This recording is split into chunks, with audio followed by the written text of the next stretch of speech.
گوجرخان rural health centre دولتالہ کے S M doctor Aman Ullah اور clerk Imran نے کی بڑی کرپشن۔ ہیلتھ سینٹر بگا شیخان کو 17 لاکھ کا چونا لگا دیا۔ مزید بتائیں گے ملک امجد۔ جی بالکل، رورل ہیلتھ سینٹر بگا شیخان دولتالہ میں لاکھوں روپے کی خرد برد کا انکشاف۔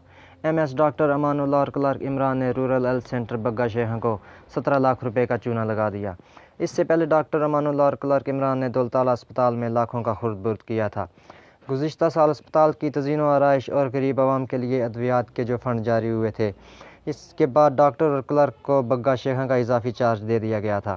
3 ماہ کے دوران ڈاکٹر اور کلرک نے مختلف تاریخوں میں بینک سے 17,50,000 روپے نکلوائے۔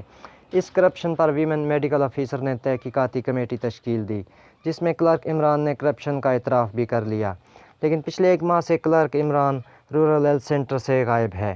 اس سلسلے میں M S doctor Aman Ullah نے اپنا موقف دیتے ہوئے کہا ہے کہ رورل ہیلتھ سینٹر بگا شیخان میں ڈاکٹر اور کلرک عمران کے درمیان ذاتی چپکلش پر یہ معاملہ اٹھایا گیا ہے۔ جی